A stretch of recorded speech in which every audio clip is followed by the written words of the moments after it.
Hey, this is Ryan from Web Eminence, and in this video, I'm talking about budget changes in Google Ads and how increasing your budget can actually produce disproportionate results. So normally you'd expect if you double your budget, you'd get double the conversions. That's pretty logical, but that's not always the case. If you were to double your budget, you could see increases in conversions by 3 or 4 times or even 20 times. I'm going to show you some examples like that in the second part of this video. But first I want to try to explain why I think this occurs. We're not going to have all the answers on why this happens. Some of this is hidden in the Google Ads algorithms, which is kind of like a black box that we can't get to, but we can make some educated guesses based on data and experience. So when budget is limited, when your daily budget is limited in Google Ads, your bid is also going to be limited. It's logical that when the bid is limited, your ranking in the Google search results is going to be limited. So if we look at this example search here for Orlando photographer, we see some ads.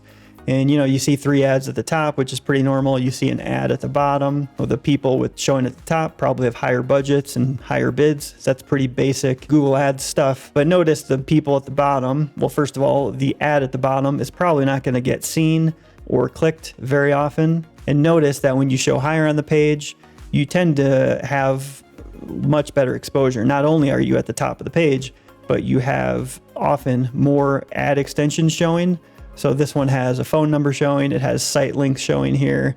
This second ad here has a location extension showing, call extension showing, and then when we move down to the third ad, you notice it has no call extension, no site links, and no location. So it's just the ad itself. With higher bids and budget, it's pretty natural to think that you're going to show higher on the page, your ad is going to appear larger, and it's just going to have a higher click-through rate. So I don't have any data to support that. It's actually something I want to test, but it's basically common sense. So I think most people would agree with that. If you don't agree with it, I'd love to hear your comments. The second reason that I think this occurs is similar, but it's a little bit different, and it has to do with the ratio of cost per click versus your daily budget. This occurs often with accounts or campaigns that have low daily budgets, like 10 people starting with $500 a month or $1,000 a month, which is pretty typical for small businesses just getting into Google Ads.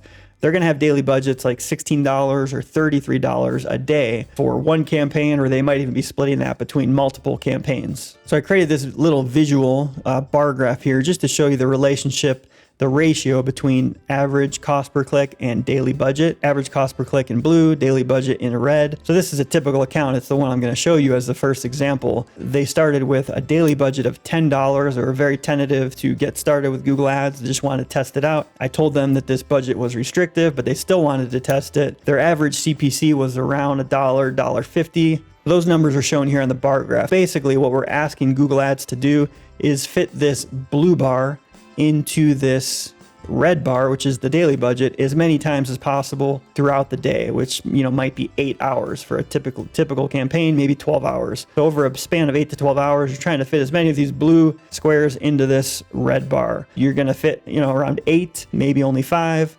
But the point is this is really restrictive. We all know about Google Ads bid strategies like maximize clicks, manual CPC. So in this case, you're almost creating your own bid strategy called minimize clicks, because you're forcing Google Ads to really not show your ad very often because they don't want to spend more than this red bar, and all they have to work with is these blue blocks here. And obviously $150 is pretty low. I mean, a lot of people have a $4 cost per click. That's pretty average. If you still have a $10 daily budget, or even $16, which would be $500 a month, you still see how restrictive that is. So for those of you with a low budget, if you were to double your budget to 32 in this case, it makes such a huge difference. It allows the bid strategies more freedom to give you more clicks throughout an 8-hour day. And in the third example I'm about to show you, in a real Google Ads account, I had started with a $100 budget and actually went up to $160, and the cost per click was $5. So you just see how much easier that becomes to fit the clicks within the daily budget. So for those of you with real restrictive budgets, real restrictive ratios of cost per click to daily budget, this video is especially for you. And I'm about to show you these real life Google Ads accounts where this occurred for me. And this was just in the last 6 months with these 3 different accounts, which kind of prompted me to create this video. The first example is a photographer in Florida, the one who started off with that low $10 a day budget.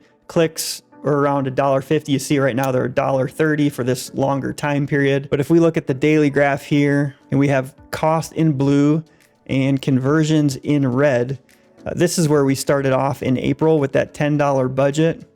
And you can see there were pretty much no conversions for the first couple weeks. So it was a little frustrating. I was trying to communicate that we were restricted by budget, but the client was still tentative to increase. We finally got to the point of increasing budget here, and we went up to $50 a day from $10 a day, which was a pretty large increase. And you could see the increase in cost here, spending about $50 a day. And you can see that conversion started to occur. She was showing more throughout the day, probably showing a little bit higher on the page. We didn't change cost per click bids in this case. We just increased the budget, gave it a little bit of breathing room. So we left it this way for about a month. The client actually decided after about 3 weeks to lower the budget because she was getting so many leads per day, per week, that she kind of couldn't handle it and was filling up her calendar. So we actually cut back here, and you can see it still kind of continued. I think we were able to get more clicks because we raised the bids a little bit. She was still doing really well. Some of this was a seasonal effect. And then we have June and July here. We actually decreased the budget even more here because she was getting good results still, filling up her calendar. We ended up around $20 a day here compared to that original $10 a day we started with. So ultimately, if I compare April to June, one of her best months here, the cost was up 4.4 times and the conversions were up like 50 to 60 times. That's an impressive increase. That's not typical for most advertisers, but it is fairly common when you're very restricted on budget to begin with. So $10 a day was just too restrictive. So it's kind of like a kinked hose. Once you unkink that hose and kind of let the volume flow, you're going to start to see real results. So in case you're skeptical of these results, I want to show you one email I got from this client in the middle of July, so somewhere around here. I got a bunch of emails from her checking in during this time when she was really impressed with the results after she had been skeptical of increasing the budget. But you could see after I sent a report, she said, yes, I've been getting slammed with inquiries. Seems like 3 to 10 a day. It's been crazy. Seems like everything is going well with the ad. So I have another account that had some impressive results. This is someone in the financial industry doing loans, very small budget. I mean, this campaign is running at $11 a day. Actually, we started at $6 a day and the clicks were $4. So, I mean, if I put that into my little visual here, $4 cost per click, $6 daily budget. I mean, you're trying to fit this blue into the red every day. So Google's maybe giving you 1 click a day. A lot of days you're probably getting 0 clicks, maybe 2 if it's cheaper. So 0 to 2 clicks a day, you're not going to really see much. You could go a whole month without getting a lead or a conversion. So we were not getting very much in the first week or so. We did increase to $8 a day on this main campaign around May 20th, which is right around here. I'll actually put this on a daily so we can see it a little better. So around here is where we increased it. Before that, actually, he was getting 0 clicks because we were so restricted. So increase there, you start to get some conversions. We actually increased again, another 37% to $11 a day, which is still a small budget in an industry with $4 cost per click. But you can see how the conversions increase there. So I would say this account's still really restricted, but it's a good example of even a small increase. In this case, the total increase was 83% on the budget. So that's a pretty big increase, even though it was only $5 on this one campaign. But you can see what it did to his conversions.